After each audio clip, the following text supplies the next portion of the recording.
RF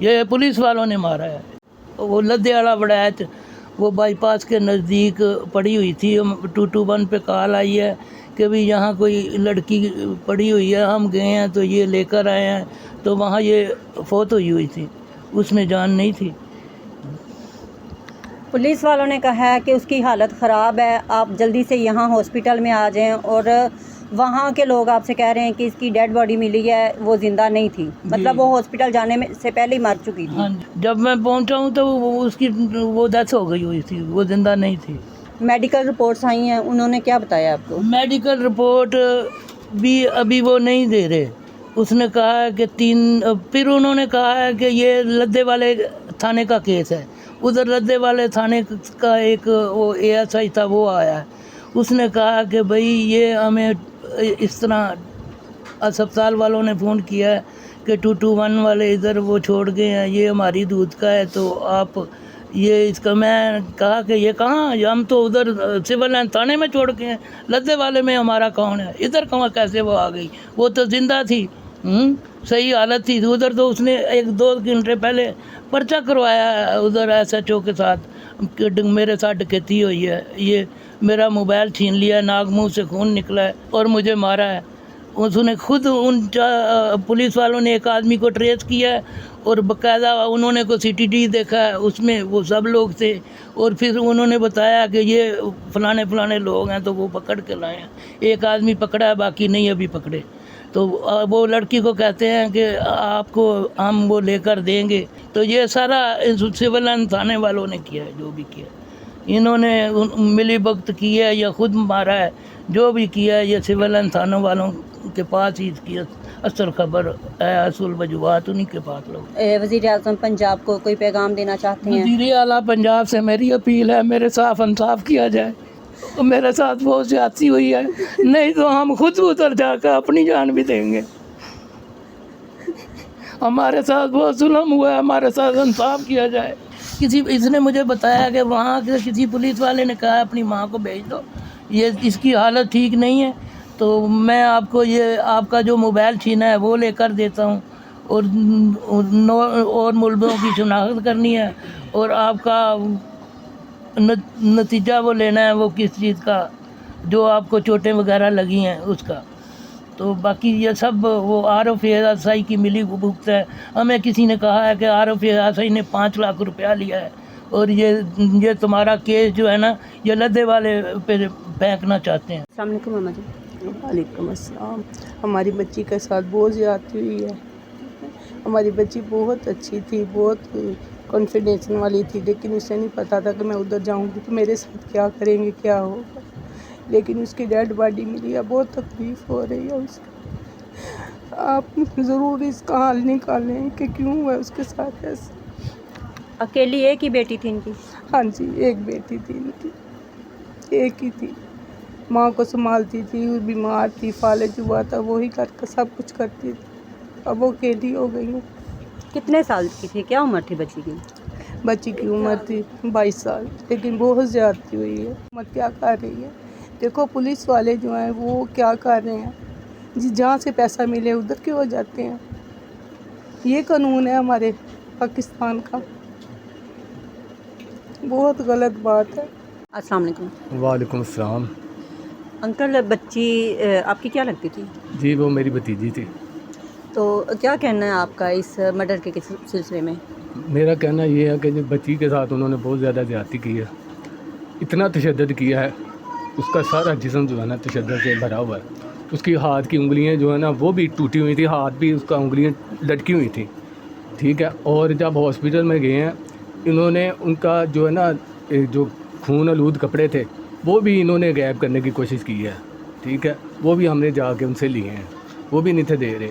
تو یہ سارا ملی بھگت سے ہوا ہے. ہمیں انصاف چاہیے.